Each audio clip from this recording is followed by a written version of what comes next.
today we're going to be diving into habit-forming products, and we're going to be exploring a conversation around the ethics of that as designers building these products for our users.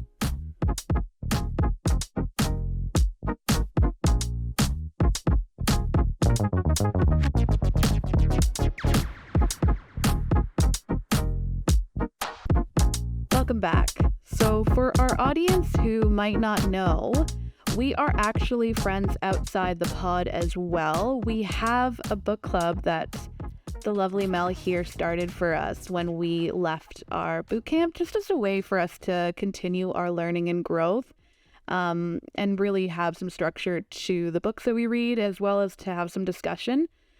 Our most recent book that we just finished was Hooked by Nir Eyal, and it explores habit-forming products and what that means in the design community. So just to give you some background on the Hooked model, Eyal's Hooked model, is that it aims to build products that create habit-forming behavior in users via a feedback loop that consists of a trigger, an action, a variable reward, and continued investment. And it's really important that it has all of those facets for it to be a truly habit-forming product. Mel, can you give us an example of one of those habit-forming products? Yeah, of course. The first thing came into my mind is Duolingo. It's a language learning app. I'm sure a lot of people have heard of it before. And so that product really implement gamification into the language learning journey, which encourage the users to form a learning habit into their daily life, which I think is an excellent example of how habit-forming products are used in our life. One thing I want to mention about it is like how Duolingo really encourage users to keep the habit from giving them the reward, which is part of the hooked model, the third step of it, which is reward. Because for users who are using Duolingo, they are encouraged to use it every day to form a habit. And through the gamification system in it, users are able to do daily strikes, and they are able to collect achievements and other trophies within the app, which is a nice reward for those who are using it. And also things the users are like investing a lot of their time and effort to it. The habit of using this product is formed, which is an example of it. Yeah, so just to take our user through what that hooked model would look like for Duolingo, you'd essentially have a trigger, like a notification, say. Yes. I have Duolingo on my phone, so I'd get that notification telling me to open the app. And then I'd have an intended action, which would be to complete my, whatever it is, my daily learning, my daily streak. There would be that variable reward that would then come from that. Sometimes I might get added to a new tier, or maybe I'll get a new level of, like a new badge, a new reward that I haven't gotten before. But that doesn't come at all times, and that's the variability of it that's so important. And then you also get the continued investment, knowing that I'm coming back every day, I'm learning more and more language. I get that extra skill that keeps coming back. So that's really our user going through that hooked model in Duolingo. Yeah, exactly. Also, like users are also getting like notifications on their friends within the app who are like making achievements or like hitting their learning goals. So it really is a encouragement and also like a trigger for the users to keep a habit, a learning habit, but also like a habit of using this product. And yeah, what I wanted to add was like the thing about Duolingo that I think I respect most about its design is it makes the user aware that they are like, it treats them with respect in that you're encouraged to have a streak, but because it's an education platform, it is a positive thing. And you don't have to feel bad about spending time on your phone in this way. You could really cram for like your recent trip or your upcoming trip rather to a country, and you want to have as much competency in that language as possible. And it's a good thing to like spend that time. And then also the sharing of those streaks on social media. I have a friend that is also a designer, and she had over 1,000-day streak. And I was like, wow, like the commitment to this is incredible. I mean, I get it. During the pandemic, I think I got up to like at least 100 days or so. I was really proud of myself for that. Nothing compared to 1,000 days, though. Imagine the investment that would take. That's a truly habit. Yeah, and I think that acknowledgement of it being something that the user is aware of, that's happening, is a unique example of the hooked model actually implemented successfully. Because when you have a user that becomes kind of like aware of their addiction and they realize they've spent so much time and wasted that time, the users of Duolingo don't feel that way. I would assume. At least I didn't when I had, an ongoing streak. And I do find that that's like the unique example of the hooked model. And I do wish Nir Eyal would have referenced that. I think that was a relevant product when this was written. But yeah, there's so many other like habit forming products out there. Why don't you give us an example, Cam? Yeah, I wanted to talk about YouTube. And that's an interesting relationship that we're going to be forming with YouTube as we're going to launch this podcast on YouTube. And in building this YouTube channel out that we are going to have, I did an enormous amount of research because it's such a plethora of amazing creators that are putting great content together that is educational. But you don't have to use it as educational. It can be a very, kind of dark place at the same time. And I think that's, it's kind of that gray area where it's up to you how you're using it. Whereas, other social media apps like Instagram or TikTok, it can be very bad, it can be positive, or it can be just kind of like passive and neutral. So I do want to open up that kind of conversation. Like, what are some of the products that you think of when you think of the hooked model, Meg? Yeah. I guess just to backtrack a little bit, I did want to just give our audience again another example of what that would look like. So as a user going into the hooked model for YouTube, we would have a trigger. Once again, oftentimes with YouTube for myself, it'll be a trigger from someone I subscribe to. Maybe they posted a new video, or a trigger of when I'm on the homepage and there's like, it's all of your recommended videos, your new, like that you're usually subscribed to.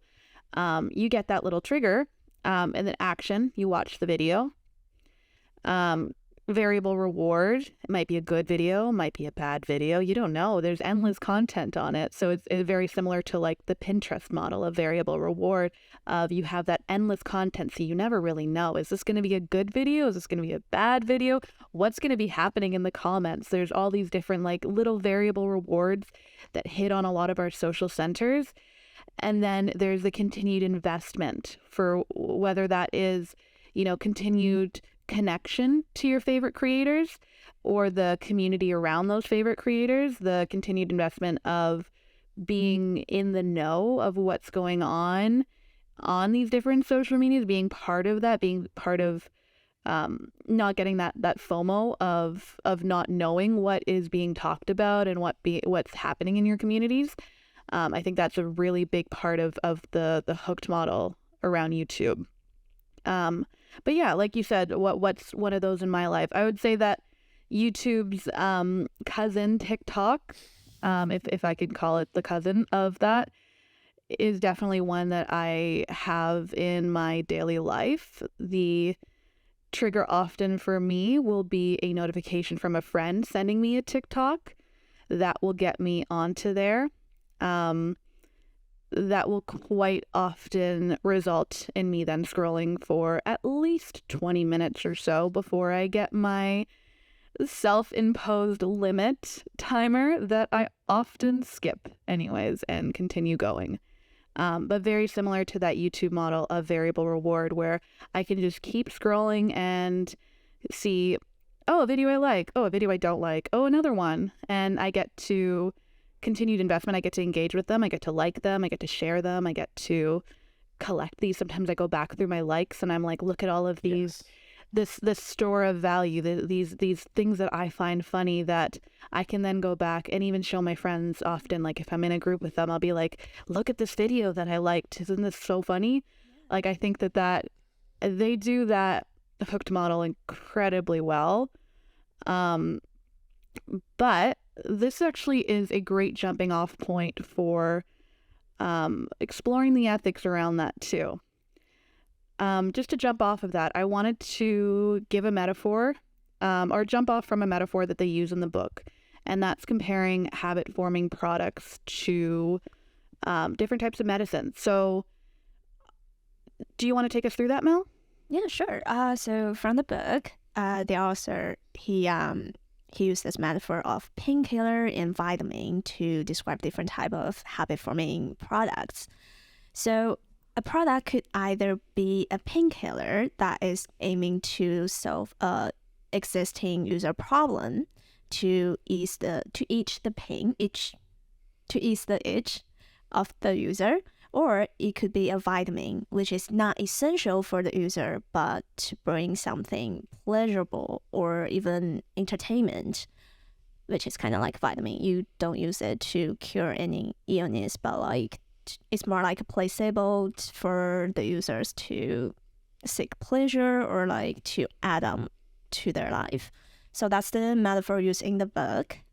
And I think that's something we can take from there is like how sometimes products are similar to medicines, to drugs in our life. Yeah, I actually, when I heard that metaphor, I started thinking about the similarities between digital products and drugs and kind of expanding on that metaphor.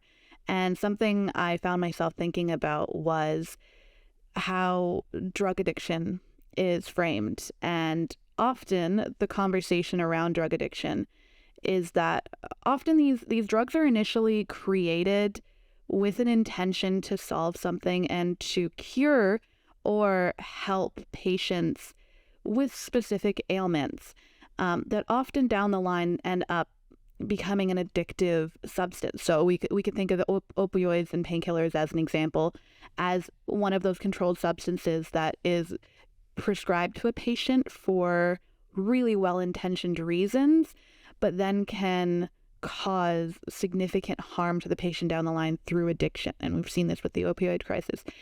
And oftentimes when we frame that conversation, there is a lot of discussion around like, what is a pharmaceutical company's responsibility in managing those substances? What is a doctor's responsibility in prescribing those substances? And then how do we warn patients and prepare patients and educate patients around the dangers of controlled and addictive substances? But we don't often see that conversation coming up as much in the digital community.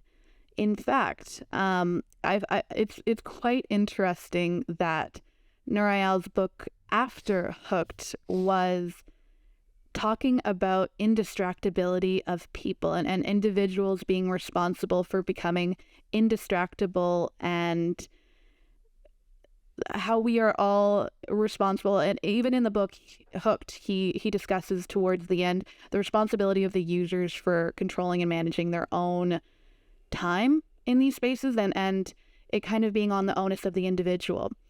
I do think that there is quite a bit of shifting of the conversation for it to be on the onus of the user, and a lot of the controls that we see are being really put on the user to then follow those controls. So I'm curious to, I guess, jump off from there and get your guys' thoughts. Like, where do you stand on that? Where do you think our role as designers or companies creating these digital products, what is our role in for the user and in creating products that don't cause unnecessary or unintentional harm to our users?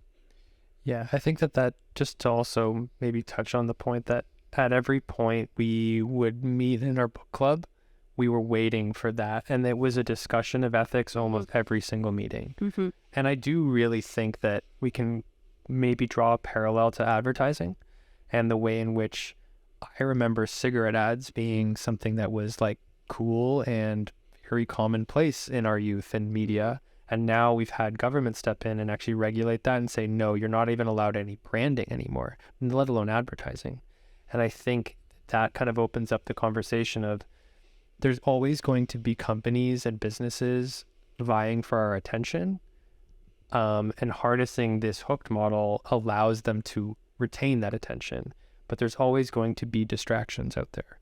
And to your point, Meg, about Indistractable, Nir Eyal's other book, he is just providing, as much the sickness as the cure. And I find that very funny. And honestly, I think they're both great books, and I think people should read them if they're interested in those subjects, because I think they're really well written, and Nir knows what he's talking about. It is interesting to be sold that, as well as, the way in which we can harness the psychology of users. But the ethics, that's what we're here to talk about. And I think that we're seeing that conversation evolve in real time. So this is a stat, last year, 2022, was the first year in the study of loneliness in North American population, the first year that it shifted from an elderly population to the demographic of 18 to 22-year-old girls. Mm-hmm. And so they're tying that to social media. And that conversation of the Surgeon General not recommending social media before the age of 13, I think we will see that evolve and start to become part of the conversation of, we have hooked a whole generation and they don't even know what it was like before social media. So the ethics for us as people that remember the before and after and can maybe make that decision more competently as adults, it's going to be, it's going to be the hot topic in product design, I think, in the next, few years, as we now have data to back that up, as this is proven that this is a problem for this demographic and we need to design around this. And I think, we're here to explore that as a thought experiment, but I think we will see solutions and decisions at least made soon.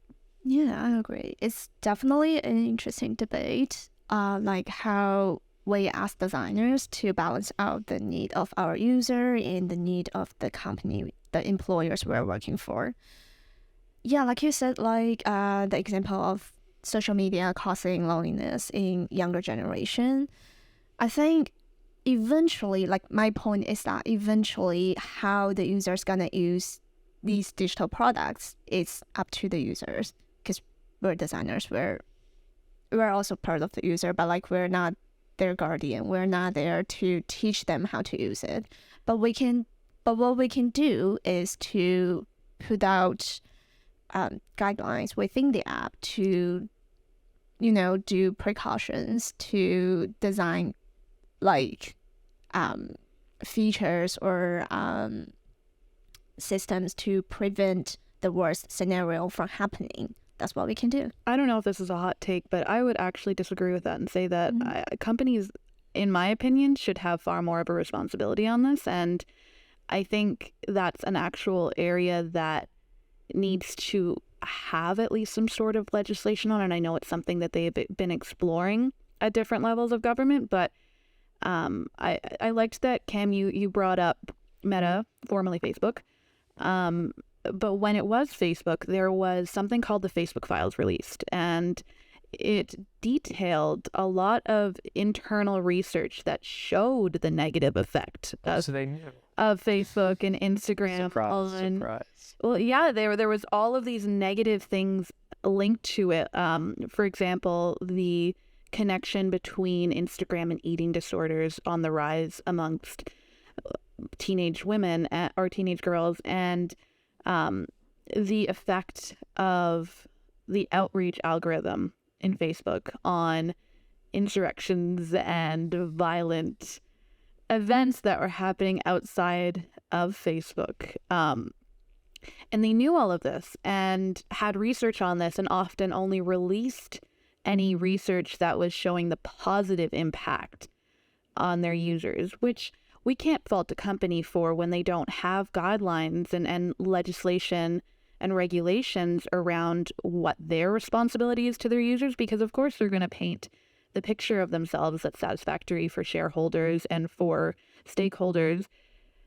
So I would argue that we need to take a lot more of the onus off the users, who are often using products that are new, that they don't have the data on, and that, that are oftentimes like sold to them with good intentions. Like, I think that if we look back at the very first people who smoked cigarettes, I don't think we can blame them for the health impacts of those cigarettes, because at the time, I'm sure it was it wasn't widely known Yeah, it was so common. the negative impacts it has on you. So I think it's like, to blame users and tell them that they're responsible for their own indistractability is taking the onus off of corporations to understand the externalities that they're going to cause from the products that they build. Yeah, I'll hear that argument for sure. I think that there's maybe even another angle. Like, let's just assume companies have no interest in doing what's right, and they are just focused on profits. So another thing that another argument or, kind of tangent we can go on. So let's say as a designer, you're trying to prevent there being like a liability issue. Let's say there are users that are minors. This is a good example because, you'll have somebody as a third party, as their guardian, see that this is a problem, and maybe it leads to something that's very detrimental. And then they're going to step in and say like, I'm going to sue this company for the damages to my child or my, the person in my care. So as a designer, we could be serving the user and serving the business by putting in safeguards that prevent a lawsuit. And your boss is going to be excited about preventing that happening. So maybe there's an example there that like, that's something to maybe keep in mind. And I'm sure there's legal teams at every corporation that think about these things instead of us. But incorporating that into like a startup is a good thought to have, and try to prevent those things from happening, because that's just good business in itself, and it serves our user. So yeah, I do agree. I think that it does kind of fall on us as designers, especially like, you can work for a lot of good and bad companies out there, and if things kind of get back to the people in your community of designers or tech or whatever, that you're responsible for this feature that is cause so much pain in a potential user group, like that's not good in itself. And you could do it for your own personal selfish, self-preservative ways or motivations. Isn't that like bring up another question of like, as designers, how far we can go, like in order to balance out the user's need and the company's need? Like how far we can go to really like control our users or... I think that that's a really good point to make. I think that there are definitely constraints and limitations on how we can, control how our users use our products in the very same way that a doctor is not able to control how their patient is going to use the drugs that they prescribe to them, nor the pharmaceutical company who releases those drugs in the first place can't control every single way that someone might use and abuse their drug. In the same way, digital products will fall into the same space that we cannot control every use for our digital product that we create. Even the most well-intentioned designers can still create something that can end up harming a user. And I think that we don't necessarily have to be the gatekeeper for our users for every product that could cause any harm whatsoever, because I just don't simply think that we have the foresight to know that when we create things. But I do think that my argument would be that our responsibility is for being transparent in what we know about the product that we create. And I do think it's our responsibility for warning users or providing them with options to mitigate some of the harm that we could cause them. Yeah, I agree. I think as you do testing and you get feedback, doing the right thing with that information is what we were talking about in that Facebook example. Because when you're not being charged for a service, you are the product. Facebook harvests a lot of data. And I think that, have they always done the right thing with it? Probably less often than you'd think. So I guess jumping off of this point on ethics, it's 2023 now. It's been a while since Nir Eyal first wrote this book, and before a lot of products started creating themselves with this hooked model. What are some of the ways that you've seen products and companies try to mitigate the harms that they are seeing to their users? I'm thinking about Netflix. Are you still watching? And YouTube, are you still there? Are you still watching? Yes, I Continue am. Yeah, I think those safeguards are really simple and easy to implement. No user action for 90 minutes results in that message or whatever timeline it is. Do you guys have any implemented in your life? I personally do not use the watch time feature like on an iOS device. I monitor that like a hawk. Yeah, I'm afraid of what it's going to tell me, if I'm being honest. Be afraid, be very afraid. Yeah. I definitely spend too much time on my phone. My partner would agree. But, they have my best interests in mind, and that's why they're telling me. And whether I want to listen to that or not is really more about me than, the message. But I think that being part of like the iOS experience is an answer to that. And I think that's what they're doing, is trying to at least say, here are the tools. You can do with them what you want. You don't even need to use them. But it's the same thing with like a step tracker, you get to track your habits, track your usage. Yeah, that's something like we as designers, that's something we can do. We can design features like that. Mm-hmm. That's like, I think for me, that's the answer for my previous question, how far we can go in this model. Like, I think this is the answer. I guess see a harm, introduce a feature to mitigate the harm. Or at least provide a tool to provide a solution for our users to prevent them from being harmfully addicted to a product. I guess, who defines harmfully addicted? Ooh, good question. Yeah, and this was a conversation we had more informally before hitting record was, engagement is not a one-to-one for every user. It's relative. Yeah. I was listening to a podcast on that, and on engagement being a not super helpful KPI, or at least just in terms of engagement as an hours spent or minutes spent on an application. And realizing that there are a lot of nuances to engagement that you really need to look at as well. And that engagement in and of itself is not necessarily a goal that you're going to want if it's not also benefiting your users, if they're not actually getting value from your product, if they're not actually leaving it better or at least neutral to what they went into it with. I mean, ideally, we want to delight our users with every experience, and hopefully they leave the product better than, or at least with the problem solved, and so hopefully feeling better than when they went into it, and not in a worse state because of the product. Yeah, and I think that is going to be a conversation that is only going to continue. Yeah, for sure. That actually reminds me of like how Nir Eyal discussed about like different types of product, like in the later chapter of this book. There are like different types of product, the ones that are like built to like, for the benefit of the user, something like Duolingo we talk about because it's an educational app. So like from the very first concept of this product is to like, it's more positive for the user, is to help them to get educated, to form a quote unquote healthy habit. And there are like products like YouTube, which is more like a entertainer product, which it really depends on how the user is going to use them. And yeah, we're going to jump into a rabbit hole if we keep talking about it. But like, yeah. I think that I'm noticing even with our own conversations, we always come back to this point where it's kind of like, yeah, I mean, at the end of the day, the user is the end of the equation, and there will always be some kind of responsibility that falls on them to, decide how they interact with their own device and their own products. But yeah, it's relative. I think that's what we're getting to.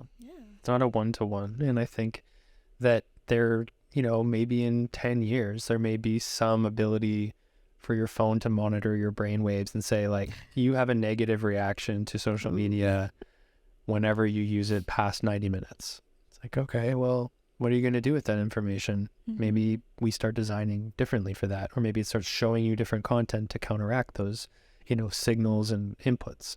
I'd like to think that we're going to do more positive things with that information. That, the whole thing with our industry of tech is about generating more insights into these things, and bigger companies have bigger data sets. Google is free for a reason, because you are the product.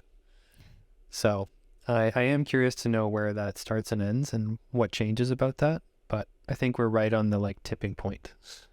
We'll see things to start changing very soon, I think. That's my prediction, at least.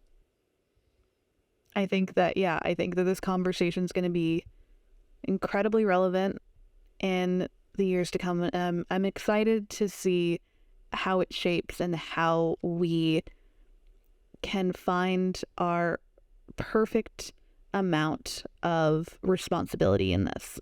And yeah, I'm excited to build products that form hopefully no harmful habits to my users. Yeah, I want to be on the good side of this ethics conversation.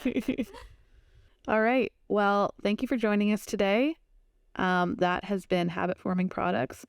If you liked the conversation, if you want to hear more, please let us know. If you have any habit forming products in your life, let us know about them. We want to hear how you interact with those, or how you are trying to maybe kick the habit. If you have any feedback, you know where to leave it. Thank you for joining us today.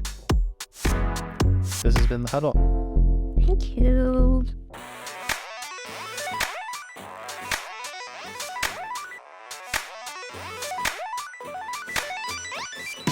Thanks for listening to Huddle. We appreciate your support and hope you enjoyed this episode. If you'd like to hear more, don't forget to subscribe to our podcast on Spotify, Apple Podcasts, or wherever you get your podcasts. If you want to watch along, make sure to subscribe to our YouTube and turn on notifications so you never miss an episode. If you're feeling generous, please leave us a review and rating on your favorite platform. Your feedback helps us improve our content and reach more people. Until next time, keep learning, growing, and exploring.